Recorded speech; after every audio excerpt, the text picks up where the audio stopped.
नमस्कार दोस्तों, और आप सभी का एक नए एपिसोड में बहुत बहुत स्वागत है। मेरा नाम है सोहित मिश्रा। दोस्तों देखिए, 1 जुलाई से इस देश में बहुत कुछ बदलने वाला है और इसे लेकर हम सभी को सतर्क रहने की ज़रूरत है।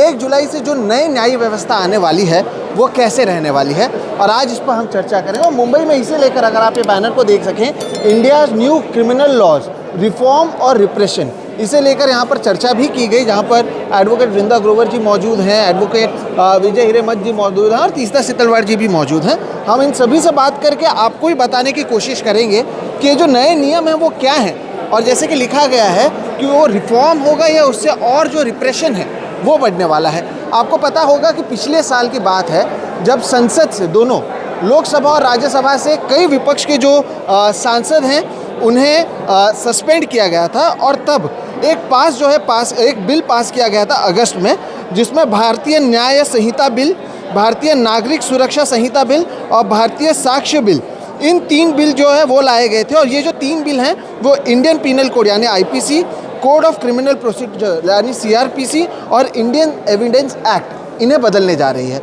तो हम ये देखकर समझने की भी कोशिश करेंगे, आपको भी समझाने की कोशिश करेंगे कि ये जो नए नियम हैं वो आखिर है क्या, और क्यों इस पर चर्चा हो रही है कि ये जो नियम है इससे फ़ायदा होगा या इससे रिप्रेशन, यानी पहले से ही यहाँ पर जो नागरिकों को परेशानी होती है सरकार की ओर से, जिस तरह से हमने देखा है, ख़ास तौर पर ह्यूमन राइट्स एक्टिविस्ट हो या ऐसे लोग हों जिनसे सरकार उनके विचारों को सही नहीं मानती है या उनके विचारों से अलग मानती है। तीस्ता जी यहाँ पर हैं, आपको पता ही है किस तरह के हालात हमारे देश में लगातार जारी हैं। तो ये नए नियम ऐसे समय में आने के क्या मतलब हैं? Ma'am, we'll start with you first. Vrinda Grover ma'am हैं आप, और आप एडवोकेट हैं, जाने माने एडवोकेट हैं।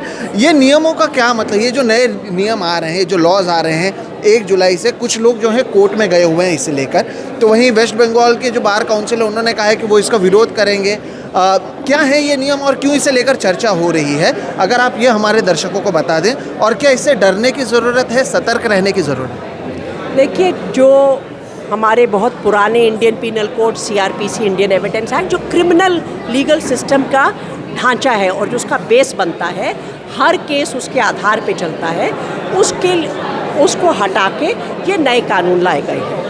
नया कानून या कानून में संशोधन करना कोई नई बात नहीं है, पार्लियामेंट का अधिकार है। और कई लोगों की मूवमेंट्स, कैंपेन्स, पीपल मूवमेंट्स ने कई बार अमेंडमेंट्स लॉ में मांगी है और वो आई हैं। सरकार जो अभी लाया है, और आपने जैसे कहा पार्लियामेंट उस वक्त पूरी कोई बहस नहीं हुई, चर्चा नहीं हुई, लोगों के साथ कोई कंसल्टेशन असली रूप में नहीं हुई, तो वो जो कानून नए आए हैं जब हम उसको पढ़ते हैं तो ऐसा साफ दिख रहा है कि उसकी जो धाराएं हैं, मैं थोड़े से उदाहरण से उसको अपनी बात को बताऊंगी, उसमें क्या हमारे जो फ्रीडम्स हैं, क्योंकि कोई भी कानून हो, क्रिमिनल लीगल सिस्टम का हो या किसी भी सिस्टम का, उसका आधार केवल भारत का संविधान हो सकता है, और विशेषकर संविधान का जो चैप्टर 3 है जिसमें हमारे मौलिक अधिकार का उल्लेख है।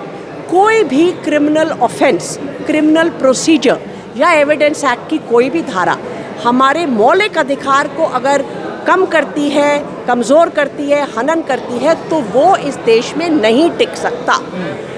अगर हम उस आधार पे इसको पढ़ें तो बहुत सी ऐसी धाराएं नज़र आती हैं जिसमें सरकार ने हमारे अधिकारों को, हमारी फ्रीडम्स को बढ़ाने, स्ट्रेंथन करने की जगह अपने लिए ज़्यादा पावर, पुलिस के लिए ज़्यादा पावर, और लोगों को और दबाया जाए, ऐसी धारा है। जैसे सेडिशन की बहुत चर्चा रही। सेडिशन के ऑफेंस को इंडियन पीनल कोड में सेक्शन 124A को सुप्रीम कोर्ट ने उस पर रोक लगाई कि इसको जिस तरह इस्तेमाल किया जा रहा है, ये हमारे freedom of speech and expression article 19 का हनन करता है। इसलिए उस पर रोक लगाई गई कि कुछ भी नहीं चलेगा, ना केस, ना FIR, कुछ नहीं होगा। ये एक संदेश था सुप्रीम कोर्ट का सरकार को। सरकार ने कहा हाँ बिल्कुल सेडिशन पे हम सोचेंगे, पर सोचने के बाद अब जो वो रूप लेके आया है वो उससे भी ज़्यादा भयंकर है और उससे भी ज़्यादा व्यापक शब्दों में, जिसमें आप कुछ भी बोलेंगे, कुछ भी कहेंगे तो कि कोई भी अपनी मर्ज़ी से किसी को भी diversity, difference, disagreement, dissent and just basic speech, आप डिसेंट भी मत कीजिए, उससे आपको आज एक बहुत सीरियस क्रिमिनल ऑफेंस जिसमें लाइफ इम्प्रिजनमेंट तक की, उम्र कैद तक की आपको सज़ा मिल सकती है। तो ये जो कानून ला रहे हैं, और दूसरा मैं एक और उल्लेख दूंगी कि हमारे पास UAPA है, अनलॉफुल एक्टिविटीज़ प्रिवेंशन एक्ट। ये एक्स्ट्राऑर्डिनरी एंटी टेरर लॉज माने जाते हैं, जिसके प्रोविजंस बहुत स्ट्रिंजेंट होते हैं, ज़मानत नहीं मिलती बहुत सालों तक, और हमने देखा है कि उसका किस तरह उपयोग हो रहा है। अब जो प्रोविजंस उसमें है उसको टेररिस्ट एक्ट कह के हूबहू पूरा चैप्टर UAPA का इंडियन पीनल कोड में ला दिया गया है। तो अब ये पुलिस को खुली छूट है कि वो आपको किसी भी को आपको नहीं दिखाना कि ये कोई उस तरह का ऑफेंस है। तो ये जो शब्दावली होती थी सरकार की एंटी नेशनल, आज वो एंटी नेशनल स्पीच में और एंटी नेशनल जो वो सोचेंगे वो टेररिस्ट एक्ट में, ये आज कानून का हिस्सा बन गया है। तो ये बहुत ज़्यादा ज़ोर से धक्का लगा है हमारे अधिकारों का, इसलिए इसमें सतर्क भी होना, घबराना नहीं, मगर सतर्क होके उसको चुनौती देने की सख्त ज़रूरत है। बिल्कुल। और जिस तरह से मैम आपने इसे समझाया भी, ये जो दर्शकों नियम है, ये पहले से ही जो हमारे नियम थे उसे लेकर सवाल उठते रहे हैं, लोग अदालत में जाते रहे हैं कि कोई स्पीच दे दे तो वो एंटी नेशनल कैसे हो जाता है, किसी के भी खिलाफ UAPA हो सकता है। हमने देखा है भीमा कोरेगांव मामले में क्या कुछ नहीं झेला है, और स्टैन स्वामी को एक सिपर तक नहीं दिया गया था। ऐसे तमाम मामले सामने हैं, और ऐसे समय में जब आप कोशिश करें कि आपके जो नियम हैं वो और जनता के लिए फ्रेंडली हो, अगर आप उसे और स्ट्रिंजेंट बनाते हैं, और दूसरी तरफ आप बात करते हैं मदर ऑफ डेमोक्रेसी की, तो आखिर ये कैसा हो रहा है। हमारे साथ एडवोकेट विजय हिरेमठ सर भी हैं, बहुत बहुत स्वागत है सर आपका। सर, यही सवाल है जो मैम ने भी एग्जाम्पल दिया, हमने ये भी सुना था कि जो आपकी कस्टडी थी उसे भी बढ़ाया गया है, उसमें भी कई तरह के नियमों में बदलाव लाया गया है। अगर उसके बारे में आप बताएं, और इस पूरे जो नियमों को बदला जा रहा है उसे आप किस तरह से देखते हो, आपको क्यों लगता है कि सरकार ने ऐसा किया, वो भी बताइए।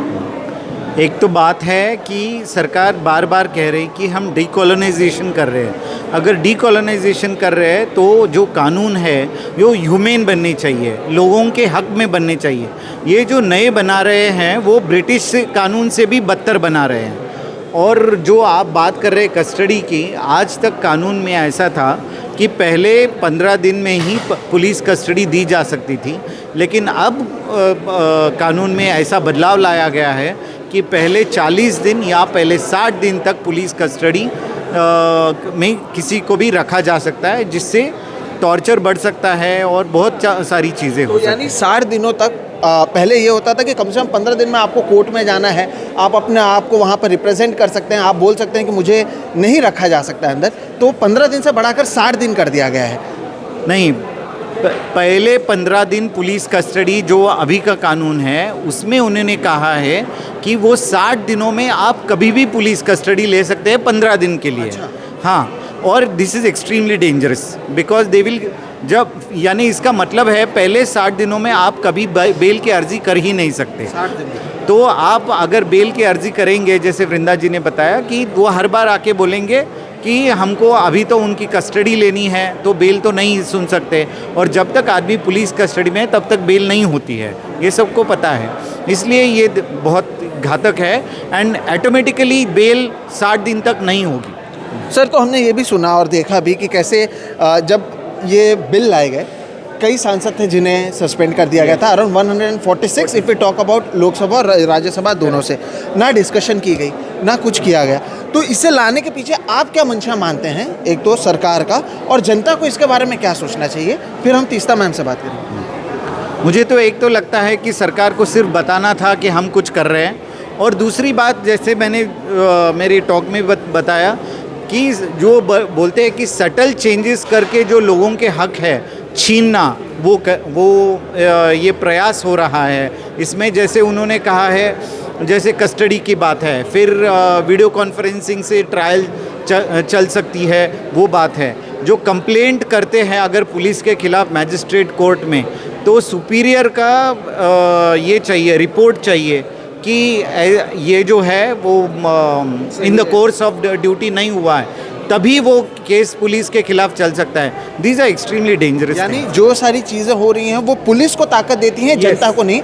जबकि जो नियम होते हैं वो आप नागरिकों को कैसे ताकत हक देने चाहिए. जैसे अगर उनको बनाना था, बहुत सारी चीज़ बना सकते थे. मैरिटल रेप ला सकते थे, डेथ पेनल्टी हटा सकते थे, क्योंकि ये सारा चीज़ ब्रिटिश ने बनाया. लेकिन अभी ये चेंज कर रहे हैं बोल के कि ये भारतीय कानून है, लेकिन उसमें कोई बदलाव ऐसा नहीं है कि जो ब्रिटिश ने नहीं, वो ब्रिटिश कानून के साथ और ज़्यादा हीनियस क्राइम्स और हीनियस ऑफेंसेस लेके आ रहे हैं. तो सोचिए, बहुत महत्वपूर्ण है जो जैसे कि कहा गया कि अंग्रेज़ों ने जो नियम लाए थे उससे भी अगर आप कठोर नियम ला रहे हैं तब तो हमसे अंग्रेज से ही हम झेलते. हम पहले से पढ़ते आए हैं. अब तो हालांकि ये जो पढ़ाई है उसमें भी चीज़ों को बदल रहे हैं, उसके अंदर के इतिहास को बदल रहे हैं, लेकिन हम पढ़ते हुए आए हैं कि अंग्रेज़ों ने कैसे सख्त नियम बनाए थे इस देशवासियों के खिलाफ. अब ऐसा लगता है कि देशवासियों के लिए देश की ही सरकार और सख्त नियम बना रही है, इसलिए यहाँ पर जो ये न्यू क्रिमिनल लॉज है इसके बारे में बात की गई है. तीस्ता मैम है हमारे साथ. मैम, आपसे हमने पहले भी बात की हुई है, और आप अगर मैं इसे देखूं तो क्योंकि आप लगातार वोकल रही हैं, आपको कहीं ना कहीं सरकार की ओर से बार बार दबाव भी झेलना पड़ा है, अरेस्ट तक की नौबत पहले आ चुकी है. ऐसे में अब ये जो नियम आए हैं इसे आप किस तरह से देखते हैं? ख़ास तौर पर आप 2002 गुजरात दंगों से लेकर सभी चीज़ें आपने देखी है, आपने उसको लेकर रिपोर्ट की है, शायद इसलिए सरकार पहले से सच्चाई के खिलाफ है या सच्चाई पसंद नहीं है. अब ये नियम के बाद आप किस तरह से देखते हैं? आप जैसे लोग जो बोल रहे थे, जो लड़ रहे थे, जिनसे हम बात करके समझते थे हकीकत क्या है, अब कितना बदलाव आ जाएगा और इसे आप किस तरह से देखते हैं? देखिए, जो बोलने वाले लोग तो बोलते रहेंगे, मगर कोशिश सरकार की ये है कि बोलती लोगों की बंद करें. वो चाहते हैं कि ये, जैसे हमारे KG कन्नाबिरन साहब थे जो एक ह्यूमन राइट्स एडवोकेट थे, उन्होंने कहा था कि the progress of any democracy और civilisation is from becoming a subject to a citizen. मतलब आप एक गुलाम न बनते हुए आप एक नागरिक बने. ये एक असल एक जमहूरियत और लोकशाही का एक मायना होता है. 2014 से भी पहले, जैसे आपने खुद कहा, प्रॉब्लम्स थे, पुलिस के हाथ में ज़्यादा पावर थे 2014 के पहले भी. अब ये जो नई सरकार आई है, जो अभी तीसरे टर्म में है, हालांकि माइनॉरिटी सरकार है, वो चाहती है कि उनके खिलाफ कोई विरोध प्रतिरोध हो ही नहीं, कोई सवाल उठाए नहीं, कोई प्रोटेस्ट करे नहीं. तो मतलब कोई मीटिंग हॉल को भी आप जेल डिक्लेयर कर सकते हैं. आपने जो CRPC में कुछ न कुछ ऐसे चीज़ें हैं जो the duties and rights of public servants, मतलब जो उनको करना ही है, जैसे पुलिस हो, DM हो, ब्यूरोक्रेट, वो भी आपने बहुत कम कर दिए. पुलिस के बारे में जो प्रोसिक्यूशन का एक अधिकार होता है उसको आपने बिल्कुल ना जैसे कर दिया. जैसे वृंदा मैम ने कहा कि धारा 14, 19 और 21 को आपने बिल्कुल नज़रअंदाज करते हुए freedom of speech, freedom of association, freedom of protest, right to protest, इतना तक कि आपका हंगर फास्ट जो है, जो आमतौर से एक एक्टिविस्ट करते हैं कि आप भूख हड़ताल पे गए, वो भूख हड़ताल को भी सुइसाइड से जोड़ करके क्रिमिनलाइज करते कि आप, you can be prosecuted for it. यानी जो महात्मा गांधी ने हड़ताल करते थे तो उनको बिल्कुल बहुत बड़ी सज़ा मिलती है मोदी शाह के ज़माने में. वो कहते कि ये सुसाइड करने की कोशिश कर रहे हैं और मांग पर ध्यान नहीं देते, लेकिन ये कहते कि आप भूख हड़ताल कर रहे हैं तो आप सुसाइड करने की कोशिश बिल्कुल बिल्कुल. तो ये देश गांधी का है या क्या माना जाए, इसके बारे में ज़रूर सवाल है, लेकिन इसके पीछे की मंशा क्या है? अब और कितना कठोर करेंगे? आप लोग बात करते हैं तो वैसे ही जेल में चले जाते हैं, एंटी नेशनल बोल देते हैं, टुकड़े टुकड़े गैंग बोल देते हैं, अर्बन नक्सल बोल देते हैं, भीमा कोरेगांव जैसे मामले हमारे सामने हैं. सरकार चाहती है कि कोई उनका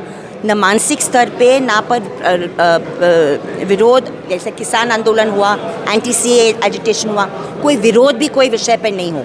अभी जो नीट की जो परीक्षा होकर इतनी बड़ी विरोध प्रतिरोध हो रहा है, अगर कल उठ के ये सरकार ये कानून का इस्तेमाल करके प्रोटेस्टिंग स्टूडेंट्स को, जिनके खिलाफ अन्याय हुआ है, उन्हीं को ये कानून लागू करके ये कहे कि आपको कोई हक नहीं होता है सरकार के खिलाफ बोलने का, और ये धाराएं हैं जो हमने उल्लंघन, धारा 19 और धारा 14 और धारा 21 के उल्लंघन करके हमने पारित की है. जैसे आपने कहा, सांसद में बिना कोई बहस, बिना कोई चर्चा. तो मैं मानती हूँ अगर कोई सरकार ऐसा कानून पारित करता है एक जमहूरियत में जो संविधान के खिलाफ है, और जो पार्लियामेंट्री डिबेट और जिन्होंने जनता की आवाज़ न सुनते हुए वो कानून पारित किया है, तो वो कानून वाजबी नहीं है, वो गैर संवैधानिक है, और उसको बिल्कुल रिपील करना चाहिए. यही हमारी मांग. बिल्कुल. और आपने जो मैम यहाँ पर चर्चा भी रखी थी कि रिफॉर्म और रिप्रेशन, ये तो हमने भी पढ़ लिया और समझ भी लिया आप लोगों से कि किस तरह से और भी रिप्रेस किया जा रहा है पहले से जो लोगों को रिप्रेस किया गया। अब लोगों के सामने क्या ऑप्शंस मौजूद हैं और लोग अभी क्या कर सकते हैं? 1 जुलाई से तो इसे लागू करने की बात की जा रही है, लोग क्या कर सकते हैं और लोगों को आप क्या संदेश देंगे? मैं मानती हूँ कि अलग अलग तबके के लोग, चाहे वो इंडिविजुअल नागरिक हो, चाहे वो किसान संगठन हो, स्टूडेंट्स मूवमेंट हो, कोई भी हो, इनको ये कानून के जो नतीजा नागरिक के ऊपर हो सकता है उसको लेकर एक बहुत ही शांतिपूर्वक तरीके से अपना विरोध व्यक्त करना चाहिए। और विपक्ष को भी, और ये मैं बहुत जिम्मेदारी से कह रही हूँ, चाहे वो पारित हो गए हो पार्लियामेंट में, आप बाहर थे 146 मगर आपका फ़र्ज़ बनता है, क्योंकि आपको जनता ने विश्वास दिया है कि आप ये विषय पर भी सांसद के अंदर कम से कम एक रेजोल्यूशन डालें कि ये जिस तरह ये पारित किए गए वो बिल्कुल नॉन पार्लियामेंट्री था और ये गैर संवैधानिक कानून है। और जैसे इलेक्टोरल बॉन्ड्स केस में बाकी लोगों के साथ साथ विपक्षी पार्टी भी गई थी सुप्रीम कोर्ट में, मैं मानती हूँ विपक्ष को भी जाना चाहिए मानवाधिकार कार्यकर्ताओं के खिलाफ के साथ में, क्योंकि ये कानून को चैलेंज करके इसका मतलब इतना केओस होने वाला है ये कानून से। कुछ पुलिस ऑफिसर बड़े खुश हो रहे हैं। मेरे पास कल से 2-4 वीडियो आए हैं, कई शहरों के पुलिस ऑफिसर ने बोला ये तो बहुत ही बढ़िया कानून है। पुलिस को तो अच्छे लगेंगे ही, क्योंकि उनके हाथ में और भी सत्ताधारी ताकत दी गई है और अनक्वेश्चनिंग, मतलब जिसका आपको जुडिशियल मैजिस्ट्रेट का जो पावर था आपने पुलिस में डाल दिया, तो आपने पुलिस को, जुडिशरी को का पावर कमज़ोर करके आपने वो पावर पुलिस में दे दिया। सो बहुत सारे कॉम्प्लिकेटेड प्रॉब्लम्स हैं जिसके ऊपर आज कम से कम 3 घंटा चर्चा हुई, बहुत अच्छे सवाल जवाब हुए। और मैं मानती हूँ दिल्ली में भी ऐसे कोई मीटिंग्स हुए हैं, इस तरह की मीटिंग चलते जाएं और नागरिक इसका ये कानून के जो धाराएं हैं और इसका जो हमारे ज़िंदगियों के ऊपर असर होने वाला है वो पूरी तरह समझे, ये बहुत बहुत ज़रूरी है। बिल्कुल, देखिए समझने के लिए दोस्तों बहुत महत्वपूर्ण बात यह है कि पहले ब्रिटिश राज जो ज़्यादा सख्त माने जाते थे, अब उससे सख्त राज में रहने की आप आदत डाल लें, और इसलिए 1 जुलाई से इसकी शुरुआत होने वाली है। हम उम्मीद करते हैं कि जो विपक्ष है और जो मजबूत विपक्ष है वो कम से कम इस मुद्दे पर और ताकत से खड़ी रहे। भले ही ऐसे पास हो गया हो, आप विरोध कर सकते हैं, आप अपनी आवाज़ उठा सकते हैं, लोगों को बता सकते हैं वो क्या करें। और पुलिस को आप इतनी ताकत दे रहे हैं, अगर आप उतनी ताकत इस देश की जनता को देखते जो महात्मा गांधी ने किया था, तब शायद चीज़ें अलग होती।